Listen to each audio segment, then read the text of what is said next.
I was in the second annual class. Then I went on to serve on the board for 3 years. I left that position on July 1 of 2011.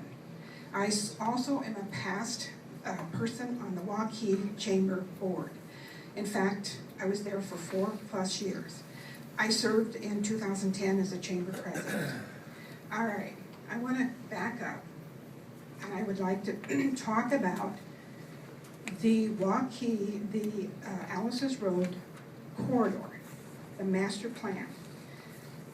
As I remember, when we went out, Bill Peard, Dan Dutcher, who was on the council at the time, and myself, the then chamber director, and myself as president, went along on the Des Moines Metropolitan Leadership lobbying trip. And we went, our group went along with a group from West Des Moines, and we met with our elected officials in Washington, D.C. And the reason for that was we were trying to get funds to work on the ramps for the interchange on 80. That being said, we did get the funds 2 years ago, or approximately 2 years ago. We then had public meetings that the public was invited to, and a business out of Minnesota had been hired to do a plan, a master plan. After a feasibility study, they then came back with a master plan, and it's the master plan, the Alice's Road corridor. There we go. Anyway, it had some wonderful, and I will say they did a good job. The master plan included detailed residential, multiple, and single-family housing. So that includes housing.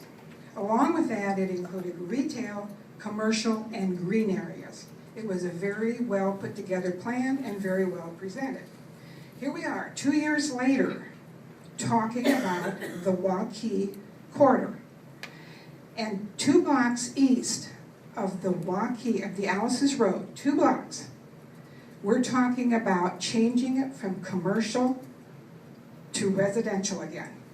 Have you even looked at, in the last 2 years, the master plan? I don't believe that master plan just talked about the road.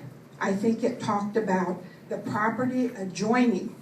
It talked about property off of the road, east and west. We have commercial property there now. We have some great commercial neighbors there. They do a wonderful job. And we're now talking about condemning that, not having any more commercial, but changing it back again. How many times? 4? 4 now? Had that been zoned? 3 times rezoning we're talking about. Why can't we leave it commercial? And let's see what Alice's Road corridor does for Waukee. Forgive me because I am passionate. I am passionate about Waukee. I moved here and I became involved in this city. Got into the leadership program. Got into chamber. And when I'm passionate about something, I hope that other people become that way also. We need to stop having a haphazard plan, zone, rezone, and rezone again. Let's go back to the master plan, pull that, take a look at it, and see what that has included for this area we're talking about tonight. Thank you. Council members Hughes and Blanchard vote against. Council members McGee, Harvey, and Watts vote in favor. The motion